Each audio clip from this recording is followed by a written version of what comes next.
नमस्कार, आदाब। Crime petrol dial 100 में आप सबका स्वागत है। एक बेहतर कल की उम्मीद में संघर्ष तो हम सभी करते हैं, लेकिन क्या ये ख्याल रखते हैं कि आने वाला कल गुजरे हुए कल का हिसाब चुकता करता है?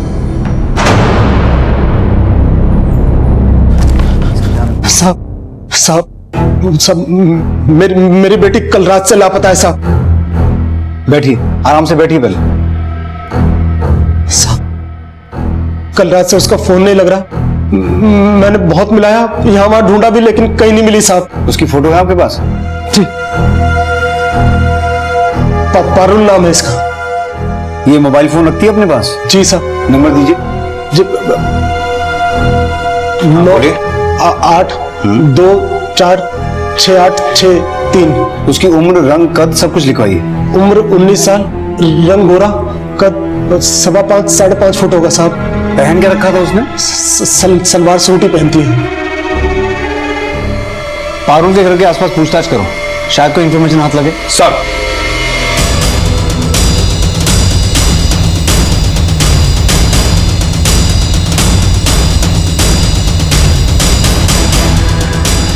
इसे जानती हैं? साहब पारुल, पर ये राजेंद्र भाई की बेटी कैसे हो सकती है? कैसे हो सकती है मतलब? साहब, राजेंद्र भाई पारुल को अपनी बेटी की तरह मानते थे और कविता बोल रही थी कि पारुल राजेंद्र भाई के दोस्त की बेटी है। कविता? कौन है कविता? साहब, राजेंद्र भाई की बीवी। वो तो खुद 23-24 साल की है। उसकी बेटी पारुल कैसे हो सकती है? उसकी तो खुद की 6-7 साल की अपनी बेटी है। मम्मा के पास जाना है। आयुषी बेटा, मम्मा के पास ले चलो। अरे आयुषी बेटा, चुप चुप। मम्मा के पास ले मेरा चलो। बच्चा, मेरा अच्छा बच्चा। मम्मा के पास ले चलो ना। हाँ, मम्मी आएंगे ना बेटा। मुझे मम्मा के पास जाना है, मुझे ले चलो। हाँ बेटा, जाएंगे, मम्मा के पास जाएंगे। चलिए, आपने कुछ खाया है कि नहीं? हाँ हाँ, लेके जा रहे हैं, आइए। मुझे मम्मा के पास हाँ हाँ, रो मत, लेके जाएंगे। Yes yes. आयुषी भी मेरी बेटी है और पारुल भी। पारुल मेरी पहली बीवी से है और आयुषी दूसरी से। मेरी पहली बीवी का देहांत हो गया था, इसलिए पारुल को यहाँ ले आया। अभी है कहाँ तुम्हारी दूसरी बीवी? पता नहीं। पता नहीं मतलब? कविता का रहना ना रहना एक बराबर है। वो घर में नहीं टिकती, कई कई दिनों तक तो घर वापस नहीं आती। क्यों? कहीं पर जॉब करती है क्या वो? पास में एक ब्यूटी पार्लर में, लेकिन उसका चरित्र अच्छा नहीं है साहब। साहब, मोहल्ले वाले अपने घर के मर्दों को कविता के साए से भी बचा कर रखते थे। ऐसी औरत का क्या भरोसा, कब किसको फंसा ले। कल मैंने कविता को फोन करके बोला कि पारुल मिल नहीं रही है, वो घर आके आयुषी को संभाल ले ताकि मैं पारुल को ढूंढ सकूं, लेकिन उसने मेरा फोन काट दिया। नंबर दीजिए कविता का। 9 8 2 4 5 3 7। आप जिस नंबर को डायल कर रहे हैं वो इस समय स्विच ऑफ है। उसका फोन तो स्विच ऑफ है। भाग गई होगी किसी के साथ, मेरा उससे कोई लेना देना नहीं है। कौन से ब्यूटी पार्लर में काम करती है वो? सर, आज कविता आई ही नहीं। कल आई थी? आई थी, लेकिन शाम को 6 बजे के आसपास आई थी। पारुल से आखिरी बार बात कब हुई है? कल शाम फोन पे करीब 4:30 बजे बात हुई थी। हाँ बिटिया, मेरी अपने दोस्त से बात हुई है। हाँ हाँ हाँ हाँ, वो 2-4 दिन में तेरा किसी अच्छे कॉलेज में दाखिला करवा देगा। ठीक है बाबा। कहाँ है तू? मैं आयुषी को ट्यूशन छोड़ने जा रही थी। हाँ, पारुल आयुषी को ट्यूशन के लिए छोड़ने आई थी, लेकिन उसको लेने के लिए नहीं आई। तो फिर लेने कौन आया था? कोई नहीं आया। फिर मैंने पारुल को फोन किया, पारुल का फोन बंद जा रहा था। तब मैंने कविता को फोन मिलाया, कविता ने मेरा फोन नहीं उठाया। रात को खुद आयुषी के पापा राजेंद्र जी उसको लेके गए। अच्छा, पारुल आयुषी घुल मिल गई थी, ये तो ठीक है, लेकिन आपने कविता से झूठ क्यों बोला कि पारुल आपके दोस्त की बेटी है? कविता के लिए सब झूठ एक बराबर है। उसे ना मेरी फिक्र है ना आयुषी की। और वैसे भी सोचा कि पारुल शादी के लायक हो गई है, 1-2 साल में उसे विदाई करना है, तो कविता को सच बताकर घर की शांति क्यों भंग करूं? हो सकता है कविता को अब इस झूठ का पता चल गया हो। कल वो शाम 6 बजे के बाद आई, इसकी कोई खास वजह? सर, कल उसकी 2 बजे तक की छुट्टी थी, लेकिन शाम तक वो आई नहीं। लेकिन 6 बजे के आसपास वो आ गई, तो काफी अफरा तफरी में थी। सॉरी, लेट हो गए। 2 बजे का बोला था और 6 बजे आई है। आज पगार का दिन है और मुझे पैसों की बहुत जरूरत है, लेकिन कल से एकदम टाइम टू टाइम आ जाऊंगी। काम ठीक से करती नहीं है, लेकिन पगार का बराबर याद रहता है। जा अभी काम कर, छुट्टी के टाइम ही पगार मिलेगी। जा अभी देख के रहिए। वो सोच रही थी पगार लेके निकल जाएगी, लेकिन मैंने उसे काम पे लगा दिया। उसका फोन बार बार बज रहा था, लेकिन उसने उठाया नहीं। काफी देर के बाद उसने कॉल रिसीव की। फोन पे बात करने के बाद गिड़गिड़ाने लगी कि उसे घर जाना है। मैंने उसे पगार दी और वो चली गई।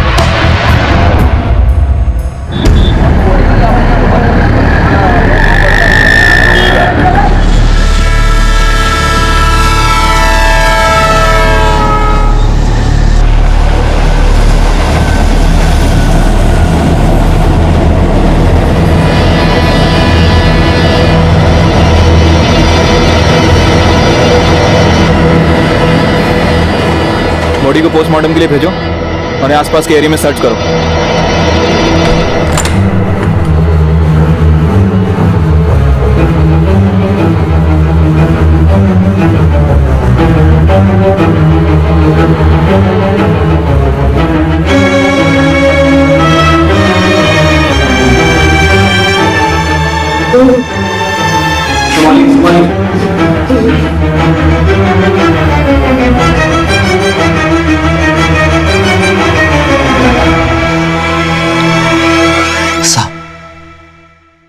साहब वो हमारी बेटी पारुल नहीं है।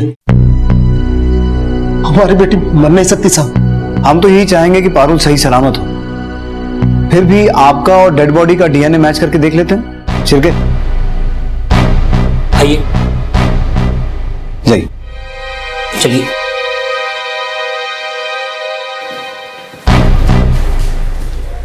सर, बोरीवली रेलवे ट्रैक पे जो लाश मिली थी उसकी पोस्टमार्टम रिपोर्ट आ चुकी है। हत्या गला घोंटकर की गई है। और सर, उस शाम 8 बजे कविता को गोरेगांव के एक पीसीओ से कॉल आया, लेकिन राजेंद्र का फोन उसने ब्यूटी पार्लर से निकलने के बाद 8:15 बजे उठाया। सर, राजेंद्र के इस बयान में भी सच्चाई है कि कविता अच्छे चरित्र की नहीं थी, क्योंकि उसको शहर के अलग अलग पीसीओ से अक्सर कॉल आते थे। सर, हो सकता है कि कविता नहीं चाहती थी कि राजेंद्र को उसके लवर्स का पता चले, इसलिए उसने अपने लवर्स से पीसीओ से कॉल करने के लिए बोला। लेकिन कामत, हमें जानना ही है कि कविता के अफेयर्स का पारुल के गायब होने से क्या कनेक्शन है। कनेक्शन हो सकता है सर। पारुल ने आयुषु का शाम 4 बजे ट्यूशन छोड़ा, लेकिन लेने नहीं पहुंची। और फिर जब ट्यूटर ने कविता को फोन किया, लेकिन कविता ने फोन नहीं उठाया। और ठीक शाम 5:30 बजे जब पारुल का फोन ऑफ होता है, तब उसके फोन की लोकेशन उसके घर वाले एरिया की थी। और वहीं पे कविता 6 बजे तक ब्यूटी पार्लर नहीं पहुंचती है, लेकिन उससे पहले उसके फोन की लोकेशन उसी एरिया की थी जहां पे पारुल का फोन ऑफ होता है। राजेंद्र के घर जाओ फौरन। सर। बेटा, पापा को काम पे जाना है ना? है? आप उषा ताई के साथ जाओ और देखो उन्हें परेशान मत करना। मम्मा भी आएगी शाम को बेटा। चल बेटा।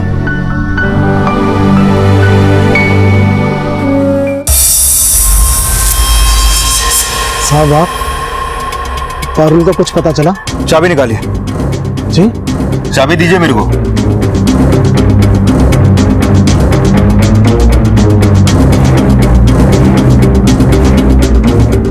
पूरा घर चेक करो। तुम उधर जाओ।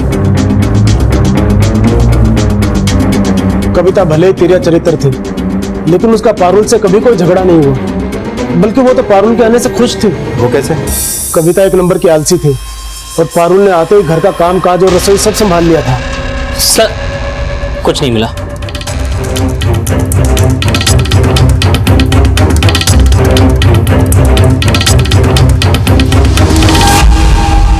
सर, मैंने राजेंद्र का घर अच्छी तरीके से चेक किया, लेकिन किसी तरह के ब्लड स्टेन या मर्डर का कोई भी क्लू नहीं मिला।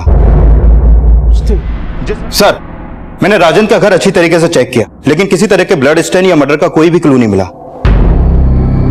पारुल और कविता का अचानक गायब हो जाना यह संदेह खड़ा कर रहा था कि शायद कविता पारुल की हत्या करके फरार हो गई है, और कविता के चरित्र से जुड़े खुलासे भी इस थ्योरी को स्ट्रॉन्ग बना रहे थे। लेकिन रेलवे ट्रैक के पास मिली डेड बॉडी का डीएनए पारुल के पिता के डीएनए से मैच नहीं हुआ था। अगर वो बॉडी पारुल की नहीं है, तो पारुल के साथ ऐसा क्या हुआ जो वो अचानक लापता हो गई? और ये कविता के गायब होने का क्या राज है? सर, पारुल के कॉल रिकॉर्ड्स में एक अंकित नाम के लड़के का भी नंबर है, और इन दोनों के बीच में अक्सर कॉल होते थे। सर, अंकित का ये नंबर बिहार का है, लेकिन पिछले 1.5 महीने से ये नंबर मुंबई में एक्टिव है। ये देखिए सर। लेकिन सर, गौर करने वाली बात यह है कि पारुल का यह नंबर उसके पिता राजेंद्र के नाम पे तो रजिस्टर्ड है ही, लेकिन राजेंद्र के दिए गए नंबर के अलावा एक और नंबर पारुल के रिकॉर्ड में है, वो भी राजेंद्र के नाम पे रजिस्टर्ड है, और पारुल अक्सर इस नंबर पे भी कॉल करती थी। सर, पारुल का मोबाइल अजमेर में कुछ देर के लिए ऑन हुआ था।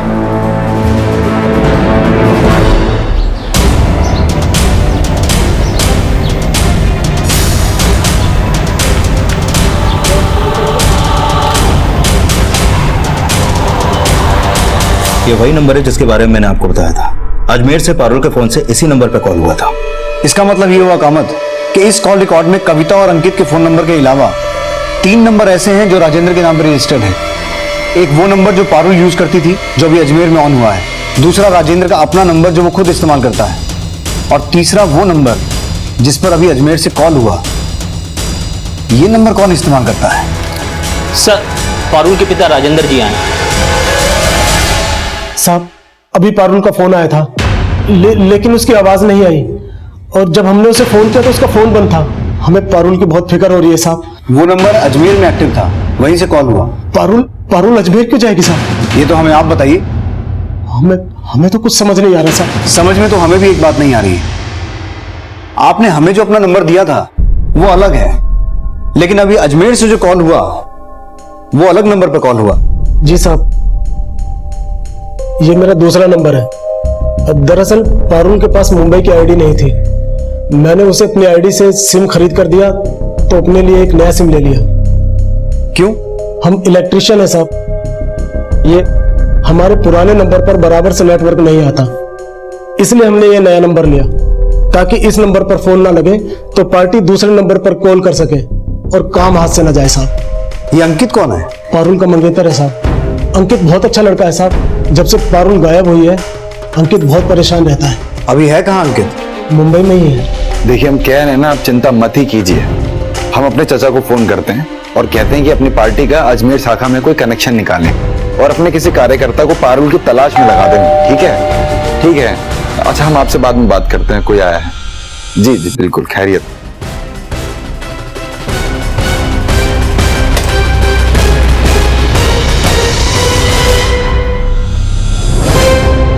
सर, पारुल की माँ के गुजरने के बाद पारुल मुंबई आ गई, तो हमने सोचा कि हम भी मुंबई आ जाते हैं, कोई काम ढूंढेंगे यहाँ पर और पारुल से शादी भी कर लेंगे।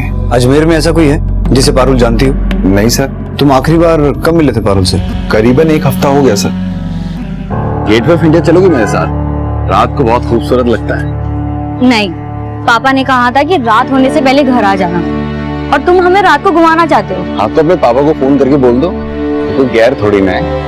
वैसे भी हम तुमसे शादी करने वाले हैं। अच्छा, नौकरी ढूंढ लिए?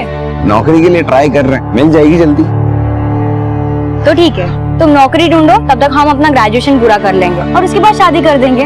तब तक मेल मुलाकात सिर्फ दिन में है। ठीक है? हम चलते हैं।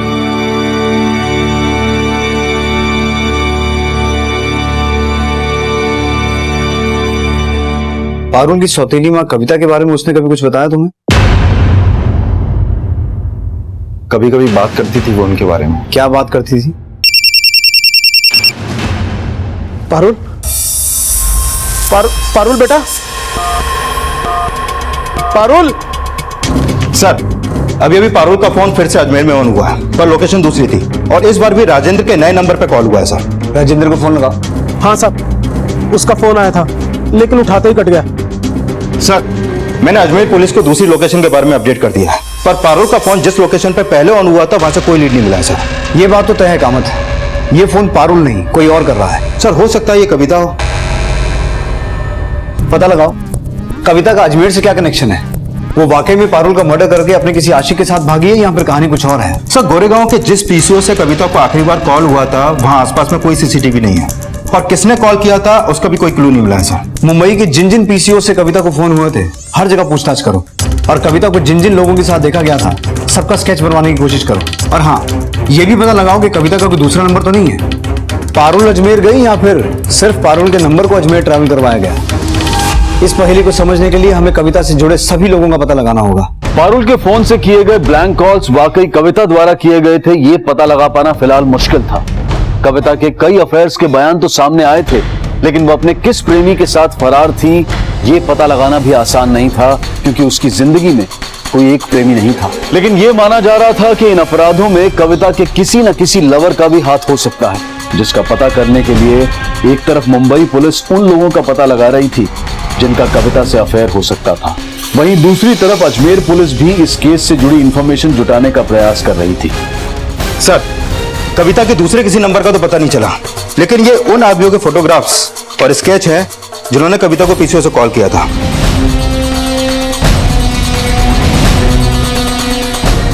और सर ये उस आदमी का स्केच जिसको पिछले दिनों कविता के साथ देखा गया। सर मैंने ये फोटोग्राफ्स और स्केच उस गोरेगांव वाले पीसी ओनर को दिखाया है जहां से कविता को आखिरी बार कॉल हुए थे, लेकिन पहचान नहीं हो पाई सर। कैसे भी करके इनकी पहचान करो। और हाँ, जिस दिन पारुल और कविता गायब हुए हैं उस दिन अजमेर रूट पे जाने वाली सभी ट्रेन का रिजर्वेशन डेटा निकलो। सर मुझे नहीं पता कविता अजमेर में है या मुंबई में। मेरे तो उससे बात हुए कई महीने हो चुके हैं। मान लेते हैं तुम्हें नहीं पता, लेकिन मोबाइल होते हुए भी कविता को पीसीओ से फोन क्यों करते थे?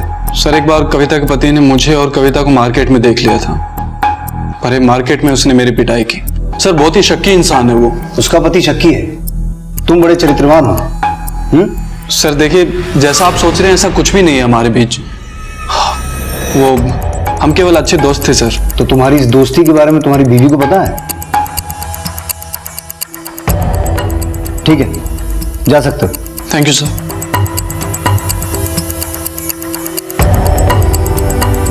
सर जिस रात पारुल लापता हुई उस रात 11:15 बजे जयपुर दुरंतो में कविता, उसकी बेटी आयुषी और किसी मनीष के नाम पे टिकट बुक थी।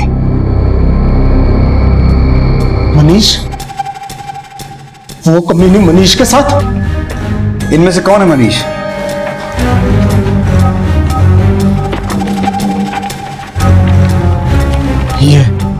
ये वो कमीना दोस्त है हमारा, लेकिन हम नहीं जानते थे कि वो हमारी पीठ पीछे हमारी बीवी के साथ अजमेर। पारुल, पारुल बेटा, पारुल। साहब हमारी पारुल को बचा लीजिए साहब, हमारी पारुल को बचा लीजिए, हमें बहुत फिक्र हो रही है उसकी साहब। पारुल के लौट आने की उम्मीद उसके पिता ने अब तक जिंदा तो रखी थी, लेकिन अब यह उम्मीद दम तोड़ रही थी। पुलिस जब मनीष के घर पहुंची तो पारुल की हत्या का संदेह आखिरकार प्रमाण में बदल गया।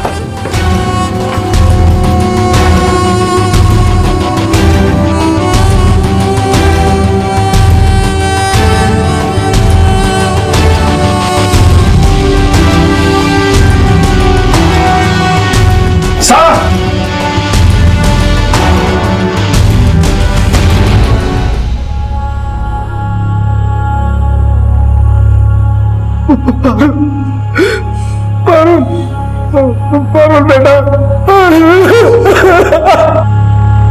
बेटे हम जानते हैं हमने तुम्हारे साथ इंसाफ नहीं किया। तुम्हें और तुम्हारी मां को छोड़कर अपनी दुनिया में मस्त हो गए। हमें एक मौका दे दो, हम तुम्हारा दिल कभी नहीं दुखाएंगे।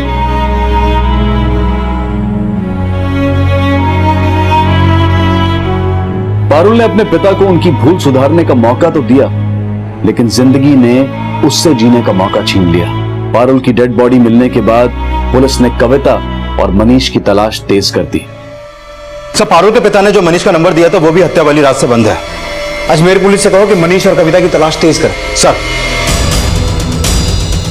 पुलिस अब अजमेर में कविता और मनीष तक पहुंचने की लीड तलाश रही थी, लेकिन पारुल की हत्या क्यों और किन हालात में हुई? इस हत्या का मोटिव क्या था? क्या कविता को पता चल गया था कि पारुल राजेंद्र की पहली पत्नी की बेटी है? लेकिन अगर कविता को किसी के साथ भागना ही था तो उसे राजेंद्र और पारुल के रिश्ते से क्या फर्क पड़ता था? ऐसे कई और पहलू इस केस से जुड़े थे जिनके समीकरण जोड़ने की कोशिश की जा रही थी। पारुल की डेड बॉडी मनीष के घर से मिली, तो क्या पारुल की हत्या मनीष के घर पे हुई? और अगर ऐसा है तो सवाल ये उठता है कामत कि जो लड़की मुंबई में ज्यादा लोगों को जानती तक नहीं, वो अपनी सौतेली माँ के लवर के घर पे क्या करने गई, जबकि उसका फोन 5:30 बजे तक उसके घर वाले एरिया में एक्टिव था। सर ये भी कंफर्म है कि कविता शाम 6 बजे से 7 बजे तक ब्यूटी पार्लर में थी और मनीष का घर गोरेगांव में, तो हो सकता है कि मनीष ने उस पीसीओ से शाम 7 बजे कविता को कॉल किया और कविता भी 7 बजे के बाद मनीष के घर पे गई हो। अब सवाल ये उठता है सर कि पारुल खुद मनीष के साथ उसके घर पे गई या कविता चालाकी से उसे अपने साथ वहां पर ले गई। ये दोनों पॉसिबिलिटीज तो हैं, पर शाम 5:30 बजे पारुल का फोन मलाड में बंद होने का चक्कर भी समझना होगा सर। क्या पारुल का मर्डर कविता को उस पीसीओ से फोन आने से पहले हुआ या कविता के ब्यूटी पार्लर से निकलने के बाद? सवाल यह भी उठता है कामत कि अगर उस दिन अजमेर की ट्रेन में मनीष, कविता और आयुषी तीनों के टिकट बुक थे, तो फिर ये दोनों आयुषी को अपने साथ लेके क्यों नहीं गए? आयुषी अजमेर क्यों नहीं गई और पारुल मनीष के घर कैसे पहुंची? ये समझने के लिए हमें पारुल और कविता की इक्वेशन को समझना होगा। सिर्फ बाहर वालों से ही नहीं, आयुषी से भी पूछताछ करनी पड़ेगी। बेटा, आपको पारुल दीदी अच्छी लगती थी? और आपकी मम्मा? अंकल कुछ पूछ रहे हैं, बताओ। अच्छा, एक बात बताओ, आपकी पारुल दीदी और आपकी मम्मा दोनों फ्रेंड्स थे? ये इतना डरी हुई क्यों है? जब से पारुल लापता हुई और इसकी मां तभी से सब लेना है साहब। सर, मुझे नहीं पता ये कविता की स्टेप डॉटर थी। हाँ, लेकिन एक दो बार इसे मैंने कविता का पीछा करते हुए देखा था।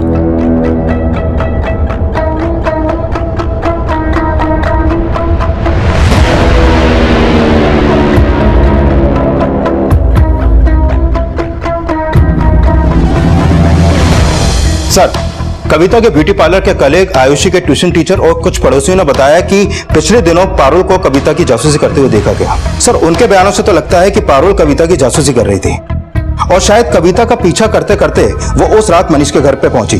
सर, कहीं ऐसा तो नहीं कि पारुल कविता के अफेयर्स का फायदा उठा के कविता या उसके लवर्स को ब्लैकमेल कर रही हो? लेकिन ये बात समझ में नहीं आई कामत कि पारुल ये सब कर क्यों रही थी, या फिर उससे ये सब कोई करवा रहा था। साहब, हमने पारुल से बोला था कि कविता पर नजर रखे और पता लगाए कि उसका किस किस के साथ चक्कर। उसके चक्कर के बारे में पता लगा कि क्या करने वाले थे? तलाक देना चाहते थे। तलाक तो वैसे भी दिया जा सकता है, उसके लिए जासूसी करवाने की क्या जरूरत थी? हम नहीं चाहते थे कि कोर्ट उस तिरया चरित्र को मां समझकर हमारी आयुषी उसे सौंप दे। हम अपनी पारुल और आयुषी का पालन पोषण खुद करना चाहते थे, इसलिए उसके खिलाफ सबूत जुटाकर तलाक देने की सोची। क्या क्या सबूत जुटाए? कोई सबूत। पारुल की हत्या से कुछ दिन पहले ये बेवकूफ ख्याल हमारे दिमाग में आया।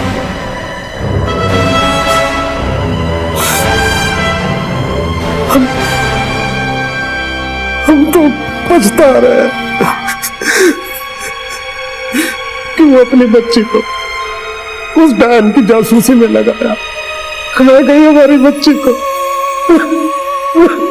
खा गई। पारुल के पिता ने भले ही अपनी मंशा साफ कर दी थी, लेकिन उनका यह बयान इस बात की पुष्टि कर रहा था कि पारुल कविता की जासूसी कर रही थी, और ये इस केस में एक चौंकाने वाला एंगल था। और ये एंगल इस केस को एक ऐसे टेंजेंट पर ले जाने वाला था जिसमें छल, कपट, झूठ, फरेब, नफरत, इंसानी जज्बात का हर वो नेगेटिव इमोशन था कि जिसका रंग अगर किसी पर चढ़ जाए तो रिश्ते क्या, इंसानियत की हदें भी लांघ दी जाती हैं। कहते हैं कि डूबने वाले को तिनके का सहारा भी काफी होता है, लेकिन जो खुद अपनी नाव में छेद करे उसे डूबने से कोई नहीं बचा सकता।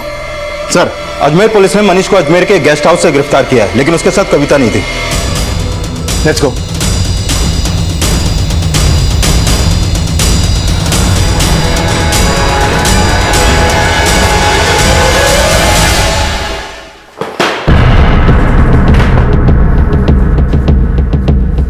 सर, कविता कहाँ है मुझे नहीं पता। वो मेरे साथ अजमेर नहीं आई। तू क्या सोचता है, कविता को बचा के मर्डर चार्ज से बच जाएगा? सर, मैंने कोई मर्डर नहीं किया सर। पारुल की बॉडी तेरे घर से मिली है, उसका फोन भी तेरे पास से मिला है। सर, ये फोन कविता ने मुझे दिया था, उसी ने मारा होगा पारुल को। सर, उसकी साजिश है मुझे फंसाने की। सर, मेरे घर की चाबी भी उसी के पास रहती थी। घर तो उसने कईयों के उजाड़े हैं, तूने उसमें ऐसा क्या देखा जो तेरे घर की चाबी उसने अपने पन्नू में बांध दी? सर, मैं एक इलेक्ट्रिकल इंजीनियर हूँ और राजेंद्र एक मामूली सा इलेक्ट्रिशियन। मेरे उठाए हुए ठेकों पे मेरे अंडर काम करता था। मुझे हैरानी होती थी सर कि उसकी वाइफ उससे 18 साल छोटी है, लेकिन सर मैंने कभी उस पर कोई चांस नहीं मारा सर। शुरुआत उसने की थी।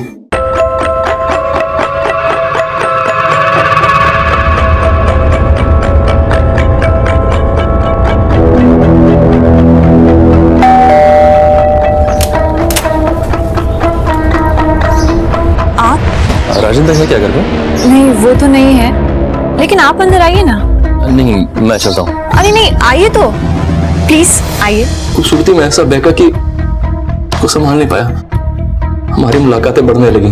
तब उसने बताया कि राजेंद्र उसे मारता था, उस पर शक करता था। कुछ दिन पहले मुझे अजमेर से एक जॉब ऑफर हुई तो। मनीष, देखो ना कितना छोटा सा गंदा सा घर है, मुझे नहीं रहना इस घर में। तुम मुझे अपने साथ अजमेर ले चलो ना प्लीज। लेकिन राजेंद्र क्या? मुझे नहीं रहना उस खड़ूस के साथ। मैं तुमसे शादी करना चाहती हूँ। सच? हमारे अजमेर जाने का प्लान तो अगले महीने का था, लेकिन उस दिन अचानक उसका कॉल आया। हाँ बोलो। मनीष, हमें आज रात ही अजमेर जाना होगा। आज रात? सवाल मत करो और जल्दी से पैकिंग करके मुझे फोन करो, ठीक है? मैं वेट कर रही हूँ तुम्हारा। मैंने पैकिंग की और उसे कॉल किया, वो घर आके बोली कि मनीष तुम जाओ, मैं तुम्हें अजमेर में मिलूंगी। लेकिन तुम तो। सवाल मत करो, राजेंद्र को पता लग गया है कि हम दोनों भाग रहे हैं। पता लग गया मतलब? कैसे पता लग गया? राजेंद्र ने अपनी बेटी पारुल को हमारी जासूसी में लगा रखा है। उसके फोन में हमारी फोटोज भी हैं। वो यहीं आ रहा है, तुम प्लीज जल्दी से निकलो। और तुम कैसे आओगी? उसने आयुषी को कहीं छुपा दिया है।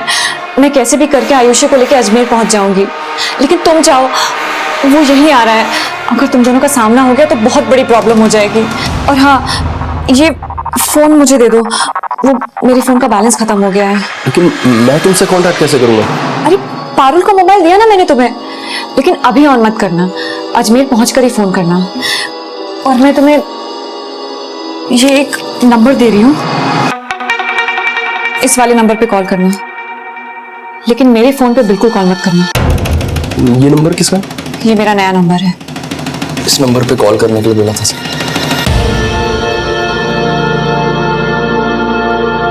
फोन दीजिए।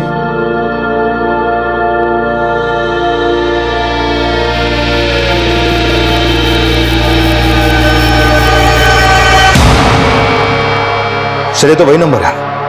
तो कविता ने तुझे कहा कि ये उसका नया नंबर है। तेरा फोन उसने लिया और उसने तुझे ये पारुल का फोन थमा दिया। Yes sir. लेकिन इस फोन में तो कोई फोटो नहीं है। सर कविता ने डिलीट कर दिए होंगे, मैंने तो देखे तक नहीं। अजमेर आने के बाद फोन ऑन किया और अपने नंबर पे कॉल किया तो फोन बंद था। फिर कविता के नए नंबर पे कॉल किया तो राजेंद्र ने फोन उठाया। फिर मैंने दोबारा कॉल किया तो भी राजेंद्र नहीं उठाया। तो उसके बाद से मैंने फोन बंद ही कर दिया था। पीसीओ से कई बार अपने नंबर पे और कविता के पुराने नंबर पे कॉल किया तो दोनों नंबर बंद थे सर। अगर कविता तेरे साथ नहीं आई तो फिर टिकट आयुषी, कविता और तेरे नाम पे बुक क्यों किया था? सर टिकट तो मैंने तभी बुक करा ली थी जब कविता ने अजमेर भागने की बात कही थी, लेकिन सर उस टिकट पे मैं अकेले ही अजमेर आया, ना मेरे साथ कविता थी ना आयुषी थी।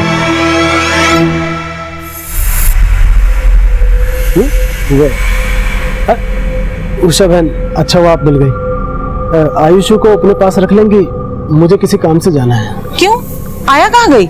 मैंने उसे निकाल दिया। मैं इसे जल्दी आकर ले जाऊंगा।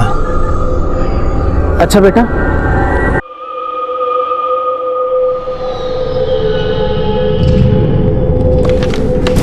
सर जिस ट्रेन से मनीष अजमेर गया था उस ट्रेन के टीटी से बात हुई। उस टिकट पर मनीष अकेला अजमेर गया था और अजमेर के गेस्ट हाउस में भी वो अकेला रुका था। ना तो वहां कविता को देखा गया और ना ही अजमेर में कहीं भी कविता के देखे जाने का क्लू मिला है सर।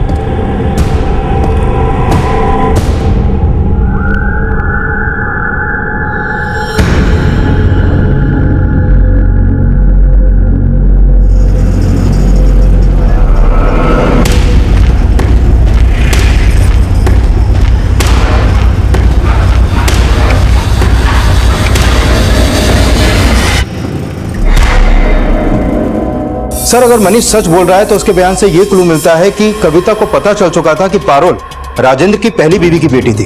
राजेंद्र ने अपनी बेटी पारुल को हमारी जासूसी में लगा रखा है। और राजेंद्र ने भी बताया था कि वो पारुल से कविता की जासूसी करवाता था। कविता का मोबाइल पारुल के हाथ लगा तो हो सकता है कि कविता के हाथों पारुल का मर्डर हो गया हो। और सवाल ये उठता है कामत कि क्या कविता ने मनीष को अजमेर सिर्फ इसलिए भगाया क्योंकि वो पारुल की लाश को उसके घर में ठिकाना लगाना चाहती थी? अगर ऐसा है तो ये काम अकेली औरत के बस का नहीं लगता। सर हो सकता है उसका साथ उसके किसी आशिक ने दिया हो और मनीष को फंसा कर वहां से उसके साथ निकल गई हो। यह भी हो सकता है कि कविता कहीं भागी ना हो, बल्कि पारुल की हत्या के बाद वो राजेंद्र के बदले की शिकार बन गई हो।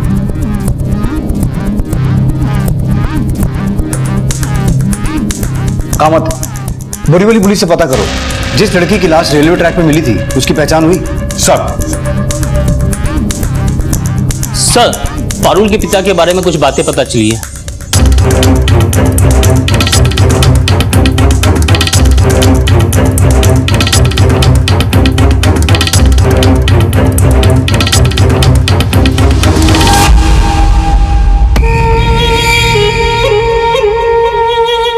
सर वो औरत वही है जिसे पारुल के पिता ने आयुषी की आया बना के रखा था।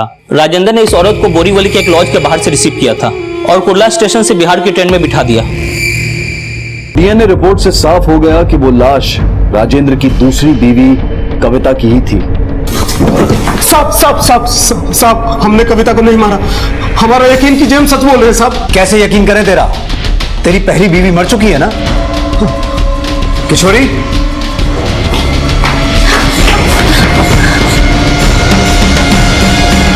जीते जी तूने अपनी पहली बीवी को स्वर्गवासी बताया और तूने हमसे एक नहीं कई झूठ बोले हैं। तूने हमसे यह भी छुपाया कि कविता तेरी साली थी।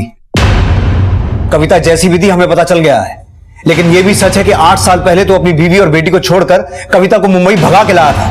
वो हमारी जिंदगी की ऐसी गलती थी जिसका खामियाजा हम आज तक भुगत रहे हैं। लेकिन यह भी सच है कि कविता ने गांव से मुंबई आने के लिए हमारा सीढ़ी की तरह इस्तेमाल किया।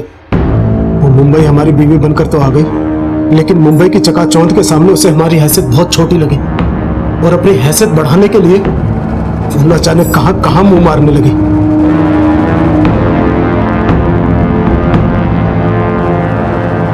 अगर आज के बाद तूने मेरी बीवी से बात की ना तो साले मार दूंगा तुझे। हमें यह एहसास होने लगा था कि वो सुधरेगी नहीं, लेकिन गलती सिर्फ कविता की नहीं थी।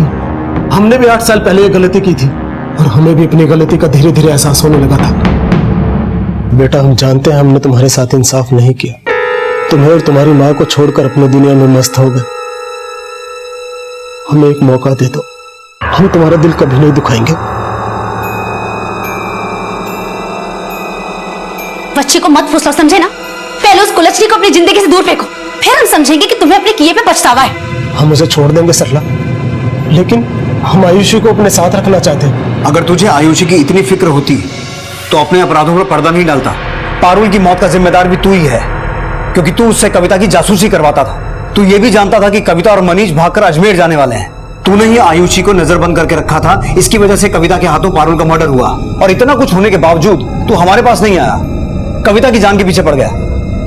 तेरा बस चलता तो तू मनीष को भी मार देता। नहीं साहब, नहीं। तूने उसे मारा नहीं, लेकिन पारुल की लाश को उसके घर में ठिकाने लगाया। नहीं साहब, उस दिन तो हमने पारुल की शक्ल तक नहीं देखी थी।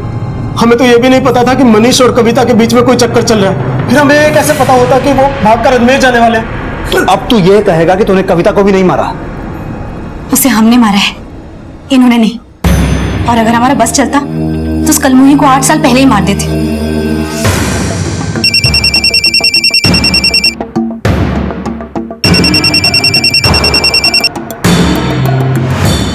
फोन नहीं उठा रही है। अगर मेरी पारुल को कुछ हुआ ना तो देख लेना मैं तुमको क्या करती हूँ। अरे कुछ नहीं होगा, शांति रख, मिलाता हूँ।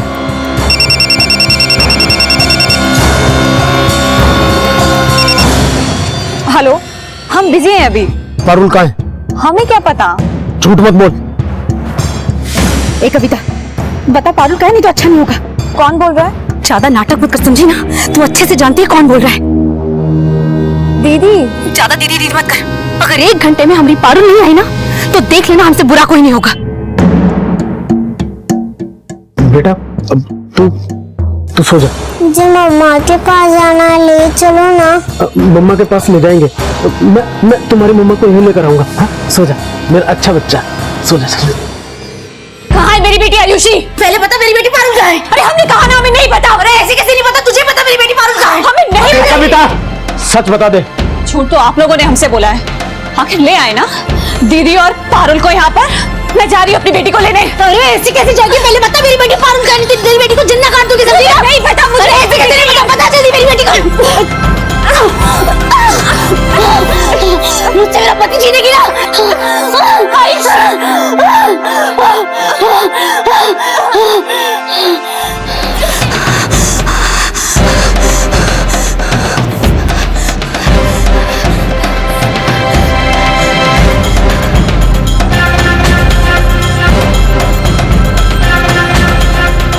सरला पिछले 8 सालों से हमारी गलतियों का बोझ ढो रही है। अपनी गलतियों की सजा उसे कैसे भुगतने देते साहब। लेकिन हमें तो तब तक ये भी नहीं पता था कि हमारी पारुल जिंदा है भी या नहीं। हमने आपसे अब तक बहुत सारे झूठ बोले, इस बार सच बोले। आप यकीन कीजिए साहब, सच बोले।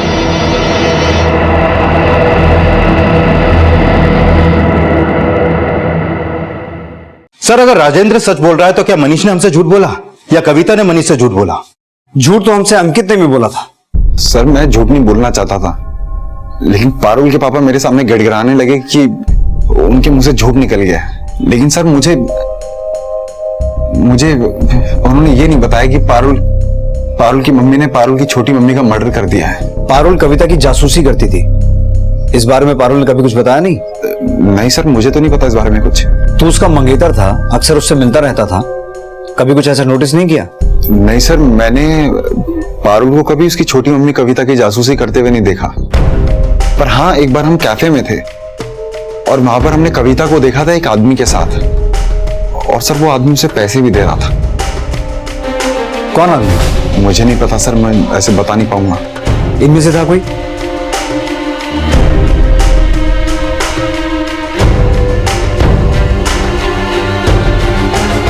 हाँ, शायद से ये आदमी था सर। ये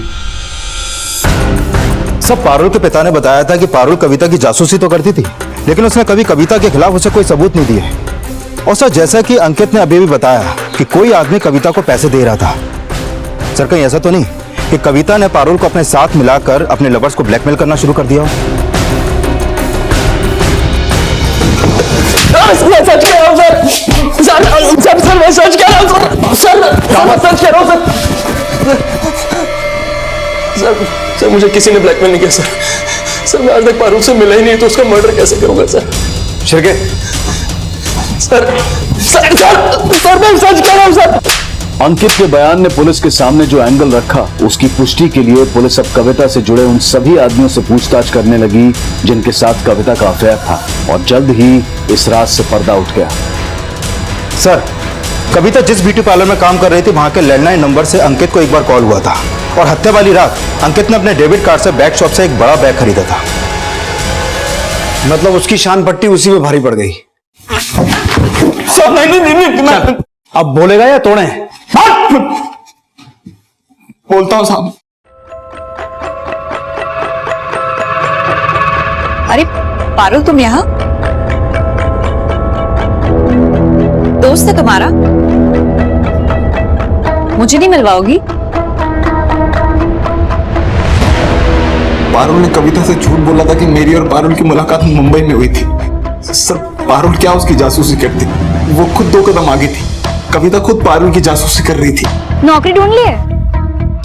यार नौकरी के लिए ट्राई कर रहे हैं, मिल जाएगी जल्दी। अच्छा ठीक है, तुम नौकरी ढूंढो, तब तक हम अपना ग्रेजुएशन पूरा कर लेंगे और उसके बाद शादी कर देंगे। तब तक मेल मुलाकात सिर्फ दिन में, ठीक है? अच्छा। हम चलते हैं। ठीक है।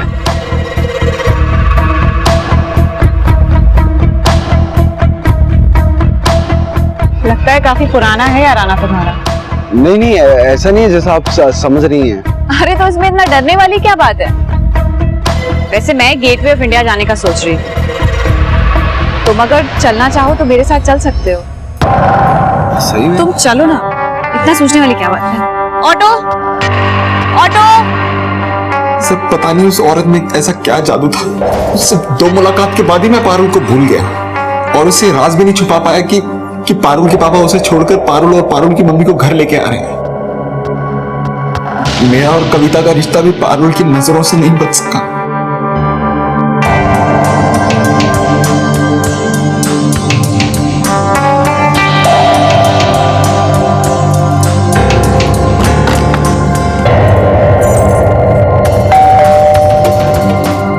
कोई आया है, एक सेकंड।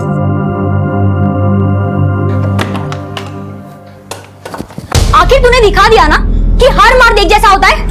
नहीं ऐसा नहीं है, ऐसा पारुल, पारुल पारुल उठना। डरो मत, जैसा कह रही हूँ वैसा करो। ना तुम फंसोगे और ना हम।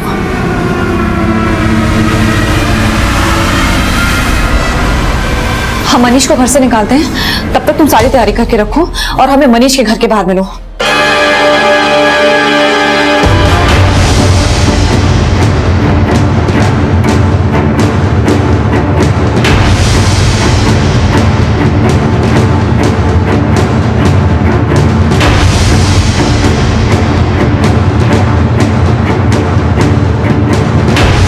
ऋषि तुम जाओ, मैं तुम्हें अजमेर में मिलूंगी। लेकिन तुम तो सवाल मत करो, राजेंद्र को पता लग गया है कि हम दोनों भाग रहे हैं।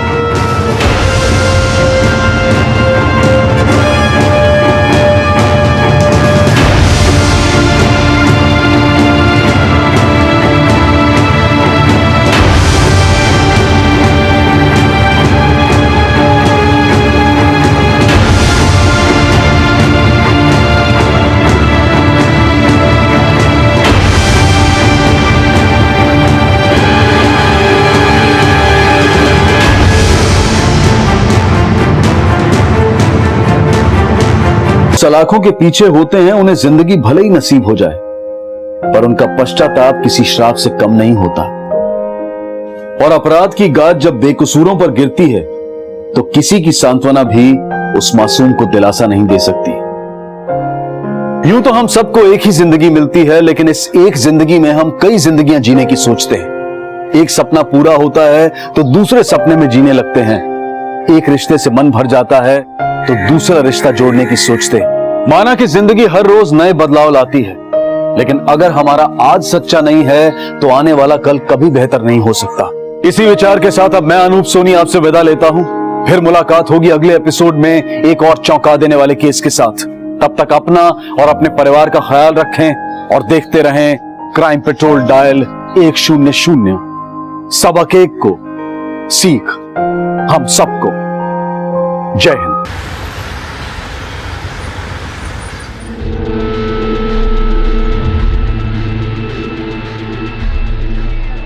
भैया छोटी बेटी को देखा क्या? कोई भैया छोटी बच्ची को देखा क्या? वो नहीं देखा मैडम।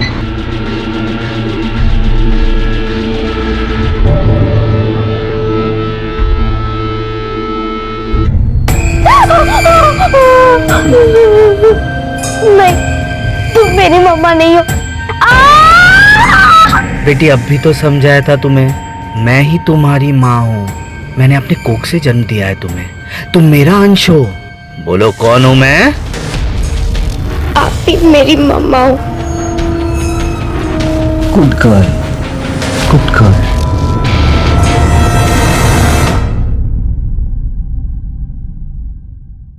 हर इंसान के मन में कुछ ऐसी दबी हुई ख्वाहिशें होती हैं जो हमेशा पूरी नहीं हो पाती। कई बार ये वक्त के साथ दम तोड़ देती हैं, पर कई बार ये इंसान को बेचैन करने लगती हैं और इतनी प्रबल हो जाती हैं कि सही और गलत का फर्क भुलाकर उसे किसी भी हद तक जाने पर मजबूर कर देती है। आज का एपिसोड भी कुछ ऐसा ही है, जहां है बिगड़े हुए रिश्तों की कहानी, बेपरवाह ख्वाहिशों की कहानी। इस मासूम बच्ची के साथ ये किन्नर कौन था जो अपने आप को इस बच्ची की मां होने का दावा कर रहा था? क्या वाकई कोई किन्नर एक बच्चे को जन्म दे सकता है? और अगर वाकई इस किन्नर ने इस बच्ची को जन्म दिया था तो फिर वो इसे दुख क्यों दे रहा था? आखिर इसकी मंशा क्या थी? Good girl, happy birthday to my princess, happy birthday to रिया।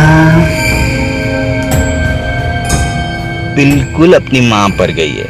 आंख, नाक, ओठ, स्माइल सब मेरे जैसा ही है, और होगा भी क्यों नहीं? आखिर तू मुझसे ही तो बनी है। मम्मा को नहीं खिलाओगी? खिलाओ। Good girl.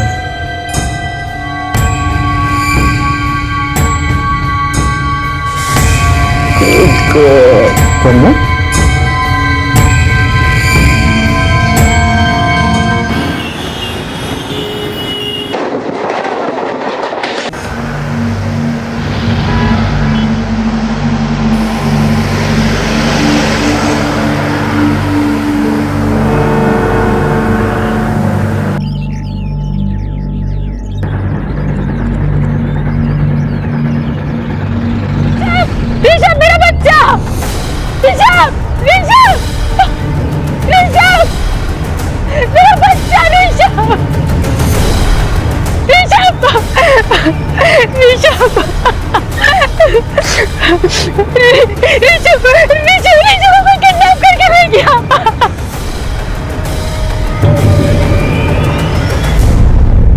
हमने हमने हर जगह नाकाबंदी कर दी है। अगर किडनैपर कहीं से भी भागने की कोशिश करता है तो पकड़ा जाएगा। हमारी टीम किडनैपर को पकड़ने की पूरी कोशिश कर रही है। चुप हो जाओ। ऋषभ आ जाएगा, मिल जाएगा ऋषभ। आप लोगों को किसी पे शक है जो आपके बच्चे को अगवा कर सके? नहीं मैडम, कोई नहीं। देखिए, हम हमारी तरफ से पूरी कोशिश कर रहे हैं। अगर ये किडनैपिंग पैसों के लिए हुई है तो किडनैपर पैसे मांगने के लिए आपको जरूर फोन करेगा। अगर आपको इस तरीके का कोई भी फोन आता है तो आप हमें तुरंत बताएं। देखिए मैडम, हम लोग मिडिल क्लास लोग हैं, मुश्किल से घर के खर्चे चल पाते। ये पैसे कहाँ होते हैं हमारे पास कि हम पैसे देंगे उसको। मिस्टर नाइक, आपकी किसी के साथ कोई दुश्मनी है या फिर कोई झगड़ा हुआ है जो बदले की भावना में आपके बच्चे को अगवा कर सके? किसी के साथ कहीं भी कोई अनबन नहीं है? नहीं मैडम, ऐसा कुछ याद नहीं आ रहा है। मिसेस नाइक के हिसाब से किसी औरत ने आपके बच्चे को अगवा किया, तो हो सकता है गुस्से, चिढ़ या बदले की भावना में हुई हो, और शायद आप उस औरत को जानते भी हो। मैडम, कमला, हमारी काम वाली बाई, उसी ने मेरे बेटे को किडनैप किया है। काम वाली बाई ये सब क्यों करेगी? उसने मुझे पहले कई बार बताया।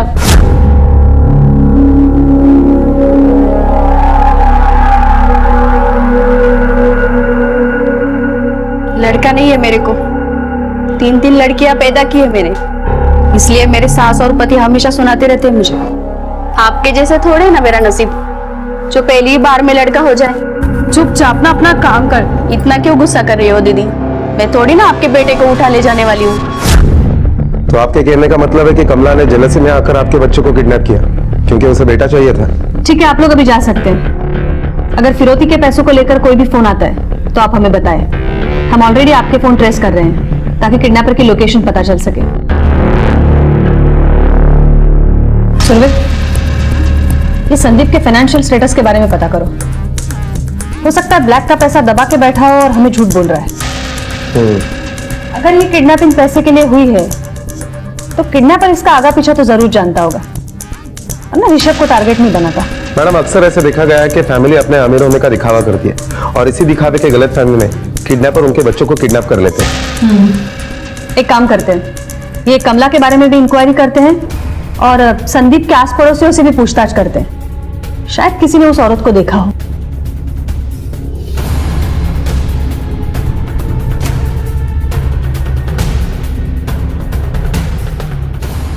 जब 1 बजे बच्चा गायब हुआ तब तुम कहाँ थे? साहब, हम पार्किंग में थे। वो गेस्ट लोगों की पार्किंग में कोई गलत गाड़ी लगा रहा था तो हम उसको समझा रहे थे। कौन था वो? रिकॉर्ड दिखाओ। साहब, इतना माथा पच्ची किया कि हम रजिस्टर में एंट्री करवाना भूल गए साहब। एक काम करो, सोसाइटी में जितने भी काम करने वाली आती है, यानी सफाई वाली, खाना बनाने वाली, बर्तन मांजने वाली, सबके रिकॉर्ड निकालो और सबके नंबर दे दो मुझे। और सोसाइटी में जितने भी विजिटर आते हैं सबकी एंट्री करना मत भूलना, समझे?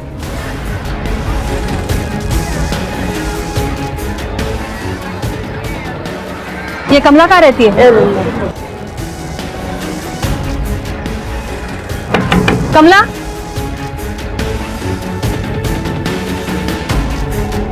मैडम, ये रेनू दीदी तो कुछ भी बोलती है मैडम। मैं काय को उसका बेटा उठाएगी? उसका बेटा उठाने से थोड़ी ना मेरे को मेरा बेटा मिल जाने वाला है। और वैसे भी मैडम, 1 बजे मैं बाजू वाली बिल्डिंग में काम कर रही थी। ये तुम्हारी 3 बेटियों के अलावा यहाँ कौन रहता है? और मेरे पति और मेरी सास। नहीं, आता नहीं है घरी। मेरी सास बीमार है, मेरे पति उनको अस्पताल में लेके गए। 2-3 दिनों में उनका ऑपरेशन होने वाला है। ऑपरेशन के पैसे जमा हो गए? हाँ, हो गया है। Happy birthday to you. There is one more surprise for my princess. This is your birthday gift. Low, low.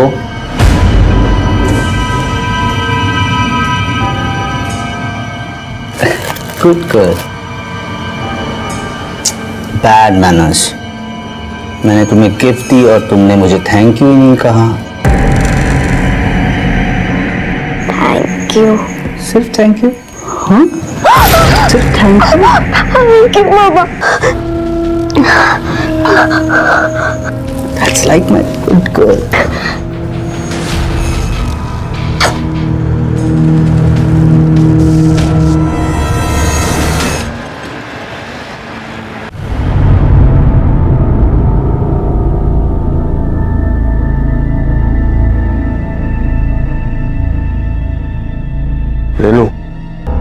Relax, कैसे सब ठीक हो जाएगा। कैसे सब कुछ ठीक हो जाए? चिंता मत करो, सब कुछ ठीक होगा।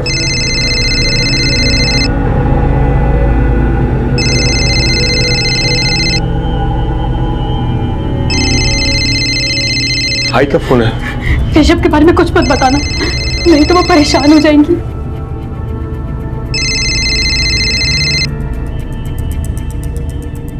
हाय, बोल। मैडम, हमने इंक्वायरी की तो उसमें पता चला कि कमला सच बोल रही है। जिस वक्त ऋषभ की किडनैपिंग हुई उस वक्त वो मिसेस भार्गव के घर पर काम कर रही थी और कमला का हस्बैंड उस वक्त काम पर था। मैंने वेरीफाई किया। सुनिए, कहीं ऐसा तो नहीं उसने ये काम अपने किसी जानने वाली औरत से करवाया हो? एक काम करो, ये कमला के कॉल रिकॉर्ड्स निकलवाओ जरा। Okay madam. और ये ऋषभ के लिए कोई रैंसम कॉल आया था? नहीं मैडम। नाइक फैमिली के फाइनेंशियल स्टेटस के बारे में कुछ पता चला? हाँ मैडम, हमने रेणु और संदीप दोनों के बैंक स्टेटमेंट चेक किए। दोनों के बैंक स्टेटमेंट से पता चलता है कि बिल्कुल मिडिल क्लास लोग हैं। रेणु एक हाउसवाइफ है और संदीप सैलून चलाता है। वॉचमैन और पड़ोसियों से पूछताछ की तो उनसे भी कोई नेगेटिव फीडबैक नहीं मिला। सुनिए, इसका मतलब है ये किडनैपिंग पैसों के लिए तो हुई नहीं है। एक काम करते हैं, संदीप के सैलून जाकर पूछताछ करते हैं, हो सकता है इनके बारे में वहां से कुछ पता चले। आखिर ये किन्नर कौन था जो प्यार और धमकी सब इस्तेमाल करके, और संदीप जिसकी माली हालत बेहद कमजोर थी, उसके बच्चे को किसने और क्यों किडनैप किया था? क्या पैसे की वसूली इसका मकसद था या फिर सच और भी भयानक था? कौन चिल्ला रहा है? मैंने कहा था ना तुम्हें, तुम्हारे जुबान से एक लफ्ज भी नहीं निकलना चाहिए। अगर फिर से तुम चिल्लाई तो मैं तुम्हारे होंठ जला दूंगी। चिल्ला, बचाओ बचाओ।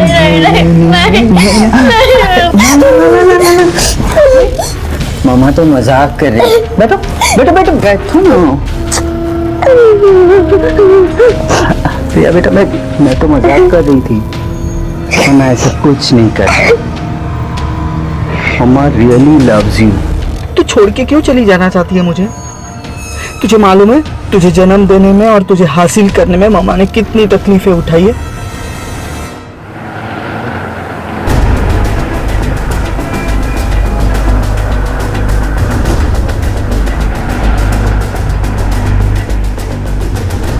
ये संदीप नाइक का सलून यही है? Yes ma'am. आपका नाम क्या है? साइली। आप यहाँ कितने साल से काम कर रही हैं? 3 साल से। ये संदीप नाइक का सलून में किसी के साथ या फिर कहीं आजू बाजू कोई झगड़ा था? किसी के साथ कुछ प्रॉब्लम थी? जी नहीं मैम। ये साइली, उस एक्टर के साथ जो पंगा हुआ था वो बोलना।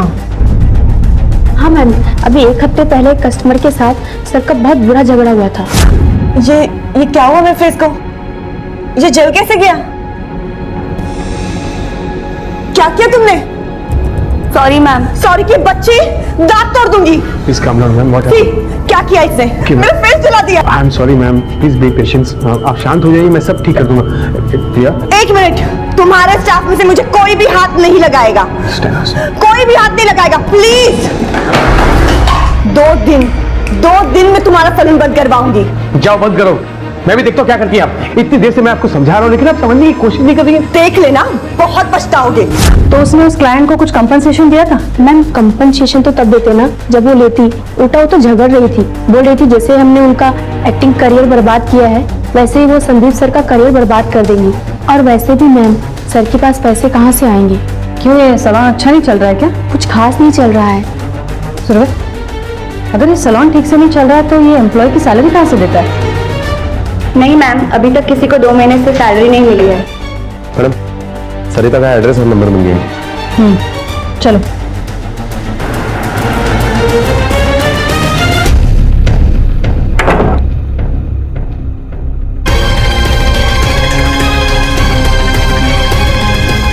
सारिका,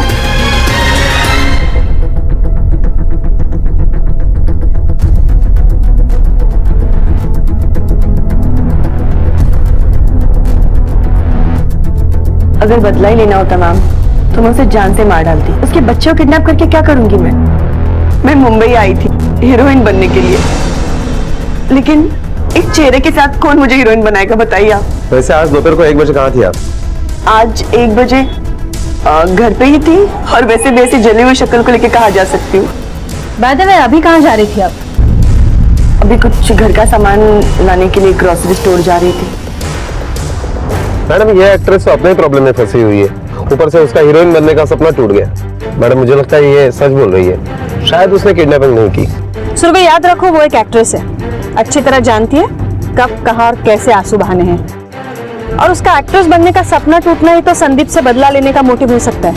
एक काम करो, ये सारिका के भी कॉल रिकॉर्ड्स निकलवाओ। Okay madam.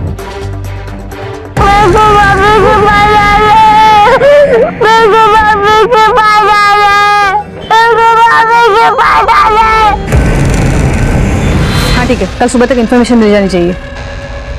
मैडम कमला के और सारिका के कॉल रिकॉर्ड्स आ गए। कमला के कॉल रिकॉर्ड से ऐसा कुछ भी नहीं मिला जिससे हम कमला के ऊपर शक कर सके।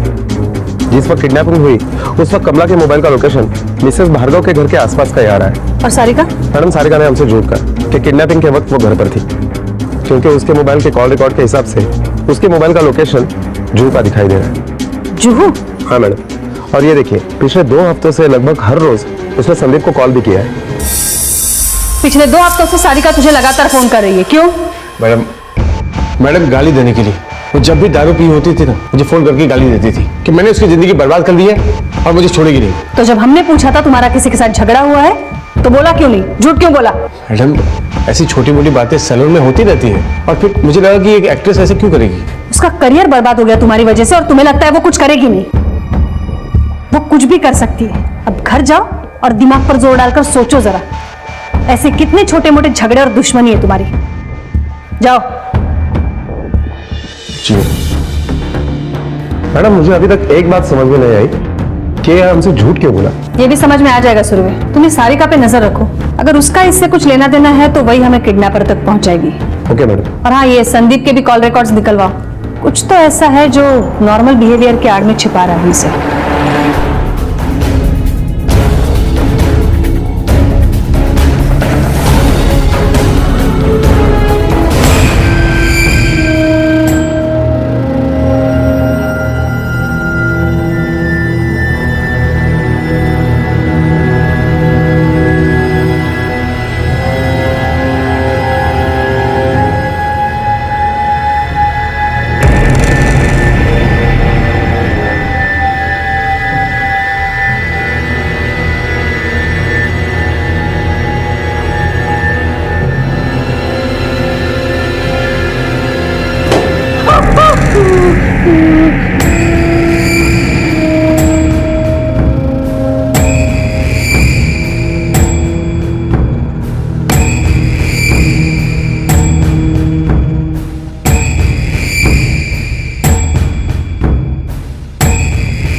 Princess?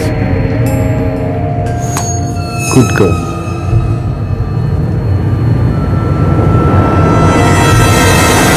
मैडम हमने संदीप के कॉल रिकॉर्ड निकलवाए, उसमें एक नंबर ऐसा मिला है जिस पर संदीप ने काफी बार फोन किया है, यहाँ तक कि रात के 2 बजे तक। किसका नंबर है ये? मैडम ये नंबर किसी जीनल वोरा के नाम पर रजिस्टर्ड है, हमने उसका एड्रेस भी निकाला है। सुरभि, ये संदीप जैसा दिखता है वैसा है नहीं।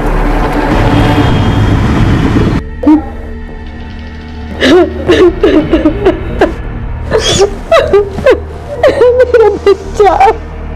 कुछ नहीं होगा हमारे ऋषभ।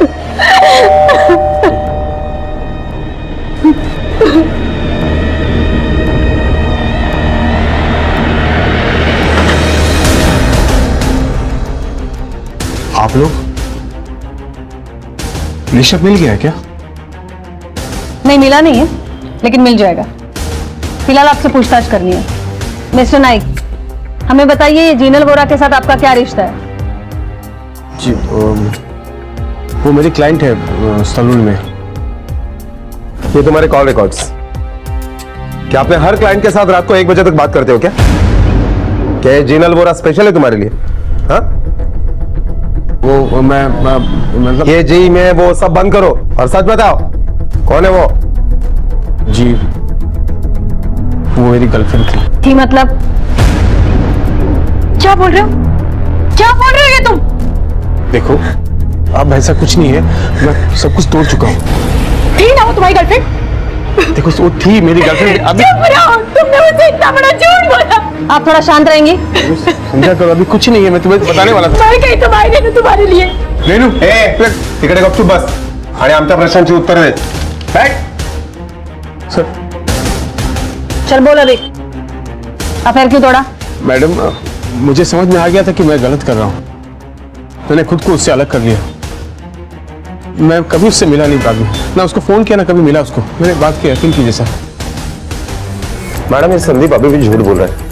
मुझे लगता है हम अपने तरीके से इसे झटका देते हैं तो शायद सब कुछ सच उगल दे। सुरभि, हम ये तहकीकात ऋषभ के लिए कर रहे हैं, ना कि संदीप के एक्स्ट्रा मैरिटल अफेयर के लिए। अगर सख्ती बरतते तो ये बात किडनैपर तक पहुंचेगी और किडनैपर बच्चे को नुकसान पहुंचा सकता है। हो सकता है जीनल आज भी संदीप से प्यार करती हो और ऋषभ उसके रास्ते का सबसे बड़ा रोड़ा हो सकता है ये बीवी को छोड़ सकता है लेकिन बच्चे को नहीं छोड़ना चाहता हो सकता है। मैडम, मुझे लगता है हमें जीनल को उठा लेना चाहिए क्योंकि उसके पास एक किडनैपिंग का स्ट्रॉन्ग मोटिव है। एक काम करो, ये जीनल पर नजर रखने के लिए अपने कांस्टेबल लगा दो। जीनल या सारिका, दोनों में से एक हमें किडनैपर या बच्चे तक पहुंचा सकती है।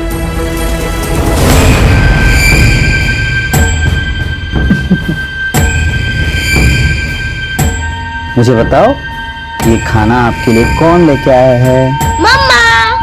गुड गुड, ये लो खाओ। आपको पता है ना मैं नॉनवेज नहीं खाती, फिर भी आप हमेशा यही क्यों लाती हो? क्योंकि मम्मा को नॉनवेज बहुत पसंद है।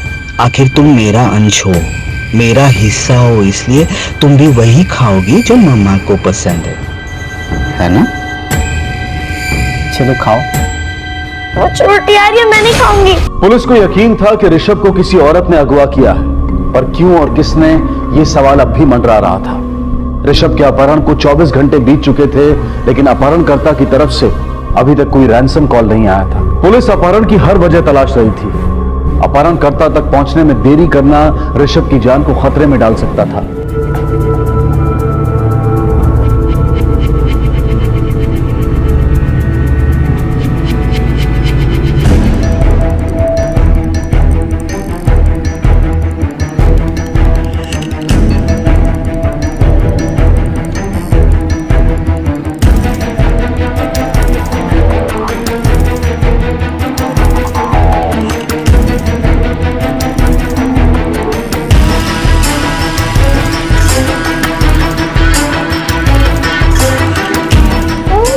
क्या कर रहा था? देख मैं तेरे लिए क्या लेके आई हूँ।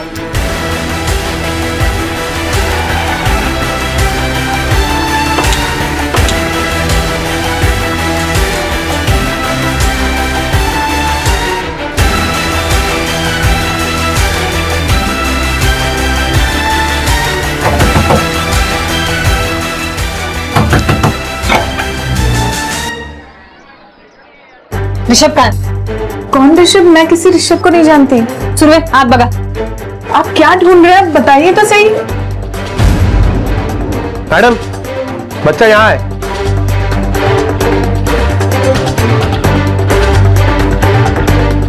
मैडम, लेकिन ये ऋषभ नहीं है। ये बच्चा मेरा और संदीप का है। शादीशुदा नहीं हूँ इसलिए इसे अपने साथ नहीं रख सकती, इसलिए अपनी भाई लता के पास रखा है। मैं उसे इसके खर्चे के पैसे देती हूँ, वो पैसे मुझे संदीप ही देता है। तो ऋषभ के होते हुए संदीप आपको और आपके बेटे को एक्सेप्ट नहीं कर रहा था, इसलिए आपने ऋषभ को किडनैप किया। क्या ऋषभ किडनैप हो गया? हुआ नहीं है, आपने करवाया है। सर, मैंने ऐसा कुछ भी नहीं किया। सच में नहीं किया।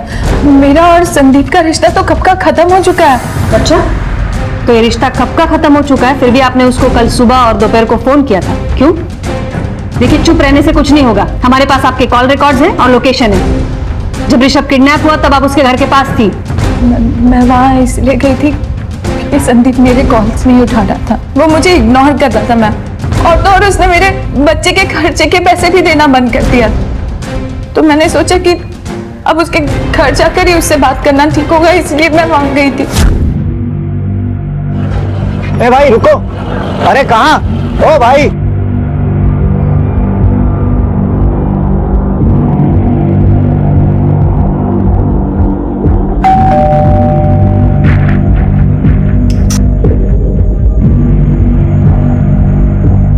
इस घर में कोई नहीं है, आपको किससे मिलना है?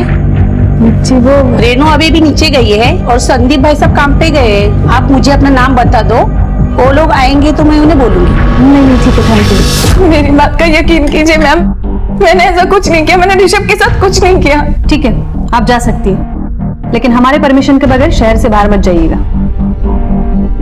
सुरवे, ये संदीप ने जिनल के साथ जो कुछ भी किया है उसके बाद तो जिनल के पास स्ट्रांग मोटिव है संदीप से बदला लेने का, और मेरे ख्याल से उसके लिए उसने ऋषभ को चुना है। मुझे लगता है ये उसने खुद नहीं किया है, किसी और से करवाया है। एक काम करो, ये जिनल की बाई लता, उसकी इंफॉर्मेशन निकालो और रेनू के पड़ोसन से पूछताछ करो। ये जिनल सच बोल रही है झूठ? ये जिनल वोरा के पास कब से काम कर रही है? साहब, मेम साहब के यहाँ बाबा पैदा हो गया ना, तब से काम कर रही हूँ। तुम्हारी मेम साहब का एक दोस्त है संदीप, उसका बेटा गायब हुआ है, जानती हो संदीप को? हाँ जानती हूँ ना साहब, एक नंबर का चैप्टर आदमी है। मेम साहब को फंसाया और भाग गया। अच्छा हुआ, जैसा करेगा वैसा ही भरेगा ना साहब। मेम साहब से हमदर्दी है इस वजह से, या पैसों के लिए तुमने ऋषभ को उठाया? नहीं साहब, मैंने किसी को नहीं उठाया साहब, मैंने कुछ भी नहीं किया। कल दोपहर में 1 बजे कहाँ थी तुम? सब बाबा के साथ घर पे ही थी। मेरा मोबाइल नंबर दो। हाँ, 9822।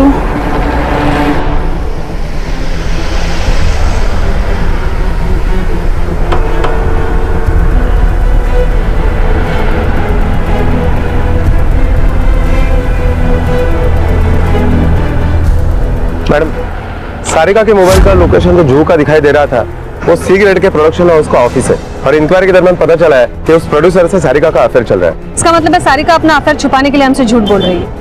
अच्छा, ये जिनल के बाइक के बारे में कुछ पता चला? हाँ मैडम, लता के मोबाइल का लोकेशन सौरभ के किडनैपिंग के वक्त लता का घर का ही है, और नीतू के पड़ोसी से जब हमने पूछताछ की तो उन्होंने बताया कि जिनल को संदीप का डोरबेल बजाते वक्त उन्होंने देखा था। सुरभि, या तो हम गलत दिशा में तहकीकात कर रहे हैं या फिर अब ये संदीप और जिनल अब भी हमसे कुछ छुपा रहे हैं।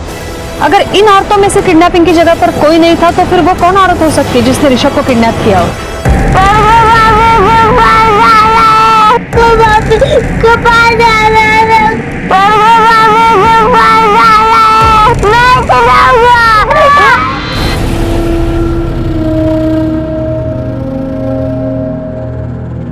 तुम्हारी रगड़ियों की वजह से वो मेरे बेटे को उठा के ले गई। देखो मेरी तरफ, देखो। तुम्हें पता है, उठाकर लगी वो जान से मारने की चिड़ने से। क्या करेंगे आप? मेरी बात सुनो रेनू, देखो मेरी बात सुनो रेनू, रेनू मेरी बात सुनो, दरवाजा खोलो रेनू। सारी गलती मेरी है, मेरी वजह से सब कुछ हुआ, सारी गलती मेरी है। ये ऋषभ के अलावा तेरा और एक बेटा है ना? बोल, जिनल से तुम्हारा और एक बेटा है ना? उसका खर्चा भी तू ही उठाता है, तो ये बात छिपाई क्यों हमसे? 2 महीने से मैं अपने सैलून के स्टाफ को सैलरी तक नहीं दी मैडम। जिनल को कहां से दे पाता मैं, लेकिन वो समझने को तैयार ही नहीं थी। उसे पैसों की बहुत जरूरत थी, मैं दे नहीं पा रहा था मैडम। वो मुझे ब्लैकमेल कर रही थी कि हमारे बारे में रेनू को सब कुछ बता देगी। मैं क्या करता मैडम? बहुत लंबा रिकॉर्ड है तुम्हारा। ब्लैकमेल और किडनैपिंग के बारे में तो जानते हैं हम, और कुछ है तो बोलो। बोलो, ऋषभ को कैसे उठवाया? बोलो। मुझे मेरी वकील से बात करनी। हाँ, बात तो तुम कर सकती हो, लेकिन ऋषभ के मिलने के बाद, और जो संगीन जुर्म तुमने किया है ना, उसके लिए तो तुम्हारा वकील भी तुम्हें नहीं बचा पाएगा।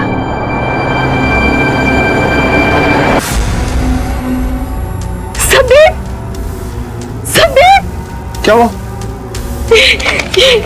यहाँ मिला मुझे।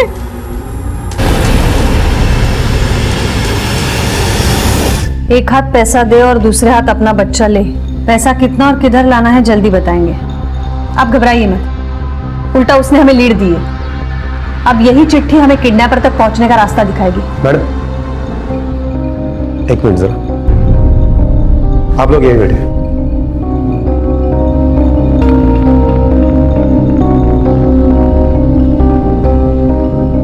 मैडम, मैंने उस बिल्डिंग के विजिटर रिकॉर्ड चेक किए, लेकिन उसमें ऐसी कोई भी एंट्री नहीं मिली जिस पर यह शक किया जा सके कि उसने वो चिट्ठी वहां रखी हो। लेकिन हाँ, कमला उस वक्त बिल्डिंग में आई थी काम करने के लिए, लेकिन वो भी उस विंग की तरफ गई नहीं। सुरभि, अगर बाहर का कोई इंसान आया नहीं है तो ऐसा तो नहीं है कि घर के किसी इंसान ने चिट्ठी दरवाजे पर लगाई हो? मैडम, कहीं आपका शक इन दोनों के ऊपर का नहीं? कुछ भी हो सकता है। एक काम करा, हैंडराइटिंग एक्सपर्ट को बुलाओ, सबके हैंडराइटिंग सैंपल्स लो। ये संदीप, रेनू, जिनल, लता, सारिका, कोई नहीं छूटना चाहिए। Okay madam.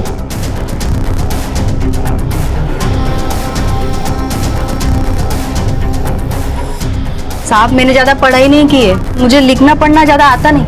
जितना लिखना आता है उतना लिखो।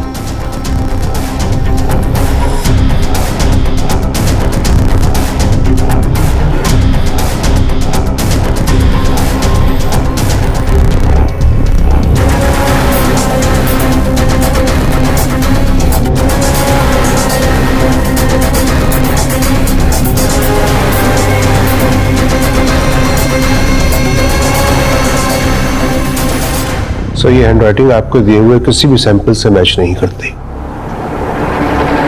देखिए जितनी देर होगी खतरा उतना ही बढ़ता जाएगा और हमारे पास ज्यादा वक्त नहीं है। सो प्लीज आप दोनों याद करने की कोशिश कीजिए, आपका कभी भी किसी के साथ भी कोई झगड़ा हुआ था या फिर दुश्मनी है?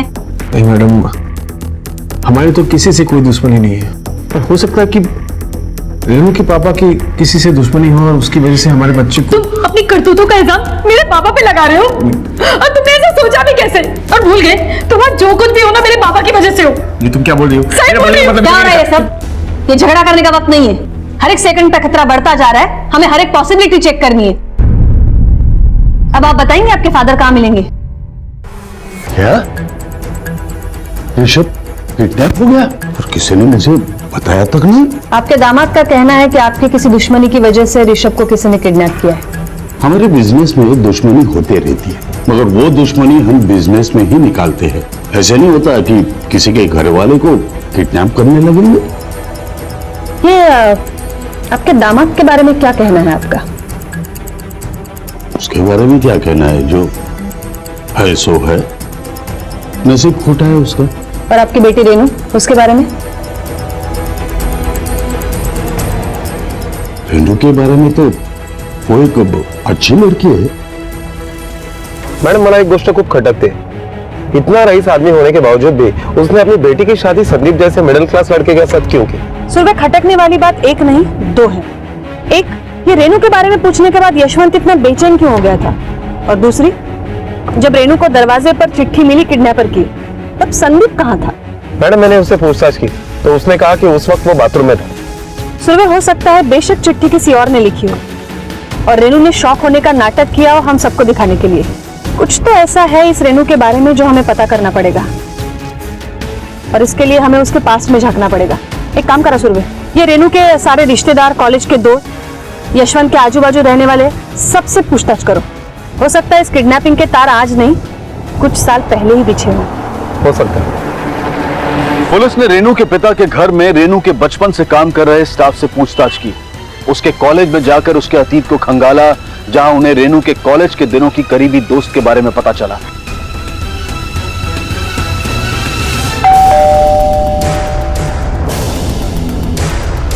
और साथ ही कुछ ऐसा भी पता चला जो शायद उन्हें ऋषभ तक पहुंचा सकता था। इस अपहरण के तार वर्तमान से नहीं, अतीत से जुड़े हुए दिखाई दे रहे थे। आइए मैडम, ये सुरेखा नगर का रेनू की कॉलेज टाइम की फ्रेंड। मैम, रेनू लड़की बुरी नहीं थी, वो एक रिच फैमिली से बिलोंग करती है, इसलिए बस थोड़ा सा एटीट्यूड में रहती थी। इसके अलावा रेनू के बारे में ऐसा कुछ था जो आपको एब्नॉर्मल लगा? मैम, कॉलेज में रेनू का एक बॉयफ्रेंड था, निखिल सोमन नाम का। निखिल सोमन? मैम, उन दोनों का अफेयर लगभग 2 साल रहा था। उसके बाद अचानक से रेनू कहीं चली गई।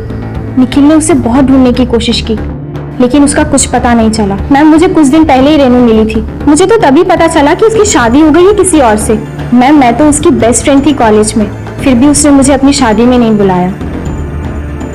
ये निखिल सोमन कहाँ रहता है? मैम, कॉलेज के बाद तो हम कभी नहीं मिले, इसलिए मुझे नहीं पता कि वो कहाँ रहता है।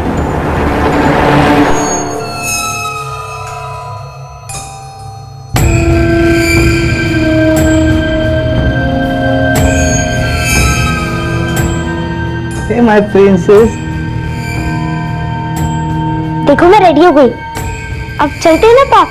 अरे पहले मैं अपनी प्रिंसेस। चलो ना। प्रिंसेस, अभी ना बाहर बहुत धूप है तो हम शाम को जाएंगे। ओके? हाँ, अभी जाना है मुझे। अच्छे बच्चे जिद नहीं करते। ओके? आप मेरी मम्मा नहीं हो। ऐसे नहीं कहते, ऐसे नहीं कहते। नहीं हो आप मेरी मम्मा।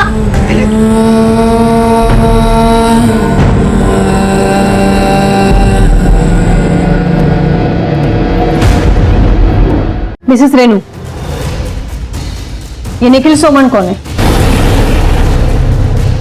देखिए मिसेस रेनू, आपके पर्सनल लाइफ में हमें कोई इंटरेस्ट नहीं है। ऋषभ को ढूंढने के लिए ये सारी चीजें बहुत इंपॉर्टेंट है, तो प्लीज जो कुछ भी सच सच है वो बताइए। आखिरी बार आप निखिल से कब मिली थी? कुछ महीने पहले। रेनू, रेनू, रेनू, मेरा पीछा मत करो प्लीज।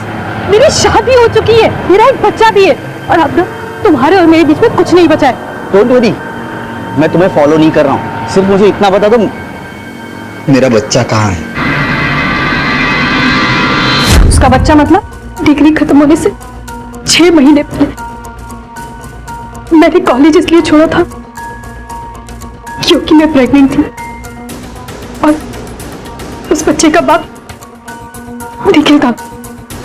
आप निखिल के बच्चे की मां बनने वाली थी और आपने उसे छोड़ दिया, क्यों? कैसे बताओ, बहुत ज्यादा शर्म की बात है।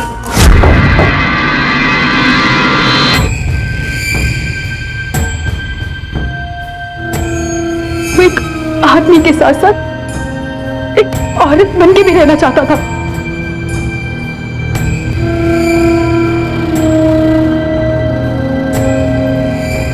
प्लीज प्लीज मुझे प्रॉमिस करो तुम आगे से इसे नहीं करोगे।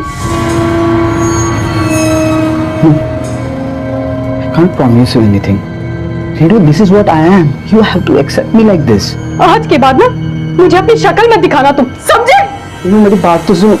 उस दिन के बाद से मैं निखिल से कभी नहीं मिली, मैंने उसकी तरफ कभी पलट के नहीं देखा। लेकिन मेरे प्रेग्नेंट होने के बाद मेरे पापा को पता लग गई थी। उन्होंने मेरी डिलीवरी अपने दोस्त के हॉस्पिटल में करवाई थी, वहीं पे मैंने बच्चे को जन्म दिया था। मतलब निखिल उसी बच्चे को ढूंढ रहा था? ऐसा कैसे हो सकता है मैम?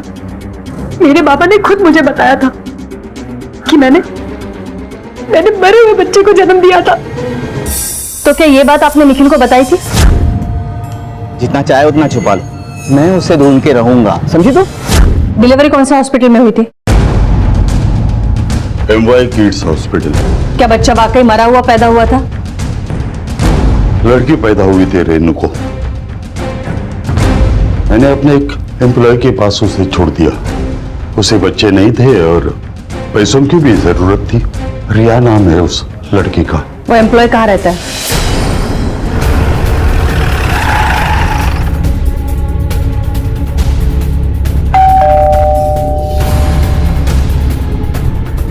रिया कहाँ है? मैंने पूछा बच्ची कहाँ है? वो रिया, मैंने पूछा बच्ची कहाँ है? मैडम वो 3 महीने पहले किडनैप होगी मैडम। क्या? तो बच्ची की किडनैपिंग की कंप्लेंट लिखवाई थी पुलिस में? नहीं मैडम। बच्ची किडनैप होती हो, तुम लोग पुलिस में कंप्लेंट तक नहीं लिखवाते हो। यशवंत को बताया था? यशवंत साहब हमें बच्ची पालने के पैसे दे रहे थे, अगर बताते तो पैसे आने बंद हो जाते। कमाई का एक ही जरिया था मैडम। बच्चा किडनैप होते हुए देखा था किसी ने? हाँ मैडम, मैंने देखा था। किसने उठाया था? आदमी था, औरत थी?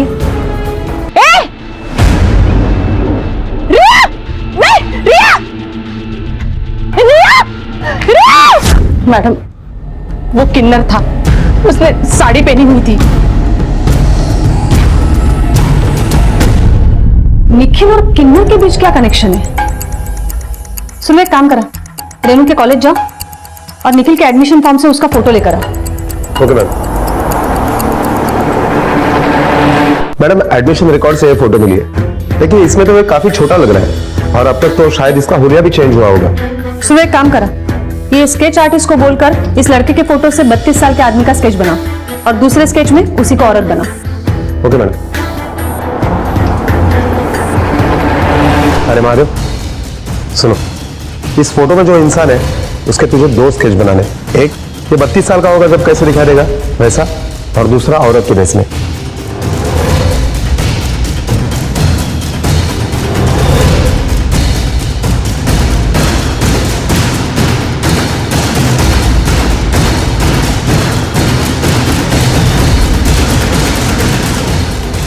मैडम स्केच रेडी हो गया।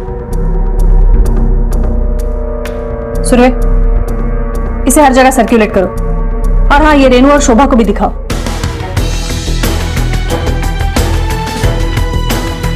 ये निखिल ही है। निखिल? ये निखिल है कौन? और इंस्पेक्टर साहब आप ये स्केच आप मेरी पत्नी को क्यों दिखा रहे हैं?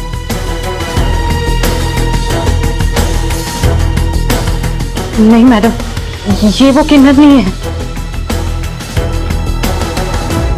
सुरवे, ये निखिल को औरत बनने का शौक है, लेकिन वो किन्नर नहीं है।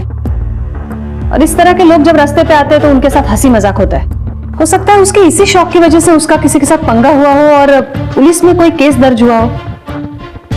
एक काम करो, सारे स्टेशन में अलर्ट करवा दो। इस तरीके का कोई भी केस अगर दर्ज हुआ है तो हमें डिटेल्स भेजें। Okay ma'am. निखिल की जानकारी के साथ पुलिस की रिया और ऋषभ को बचाने की उम्मीद बढ़ चुकी थी। उन्हें लग रहा था कि दोनों अपहरण निखिल नहीं किए हैं, लेकिन हकीकत कुछ और थी। निखिल के पास तो सिर्फ रिया थी, तो फिर ऋषभ कहां था? क्या रिया और ऋषभ की किडनैपिंग अलग अलग थी, या निखिल और उस किन्नर में भी कोई कनेक्शन था? और तभी इन्वेस्टिगेटिंग टीम को एक पुलिस स्टेशन से निखिल के खिलाफ दर्ज हुए एक केस से उसके बारे में कुछ और जानकारी मिली। मैडम, मालवाड़ी पुलिस स्टेशन में निखिल के खिलाफ एक कंप्लेंट दर्ज है और जिसमें उस पर आरोप है कि औरत के भेष में उसने पब्लिक प्लेस में झगड़ा भी किया और मारपीट भी की। गुड, फाइनली हमारे हाथ लग ही गया ये। एड्रेस क्या लिखा है कंप्लेंट में उसका?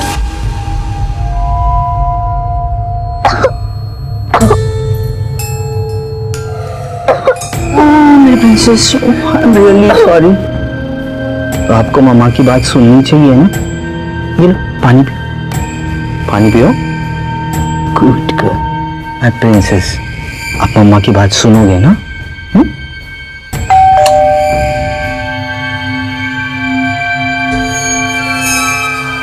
बेटी, कोई आया है दरवाजे पे। हाँ, मैं देख के आती हूँ। तब तक तुम यहाँ रेस्ट करो, रेस्ट करो।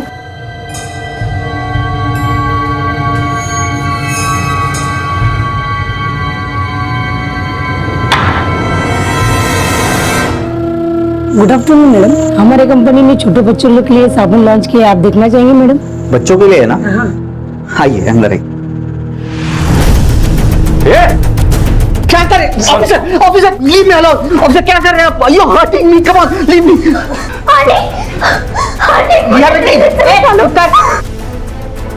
डरो मत बेटा, हम है ना, तुम्हें कुछ नहीं होगा। मेरी बेटी है रिया। रिया तो मिल गई है, अब ये बता ऋषभ कहाँ है? बता।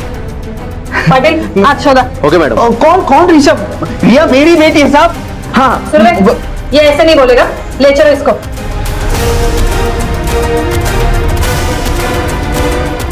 मैंने कुछ किया ही नहीं है। मैंने कहा ना। हाथ खोलिए ना मैडम। चल तो, गली मेरी बेटी है।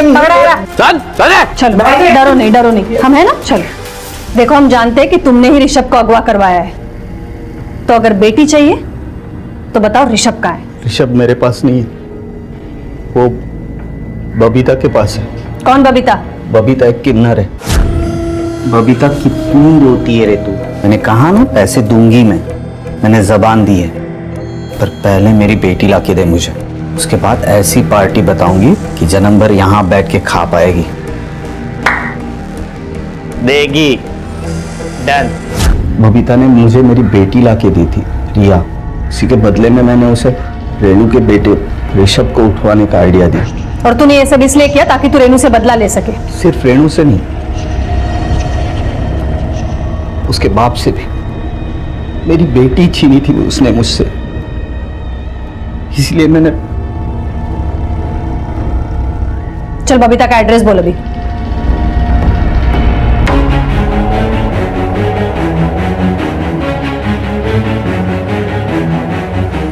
पाटिल, कहा थोड़ा।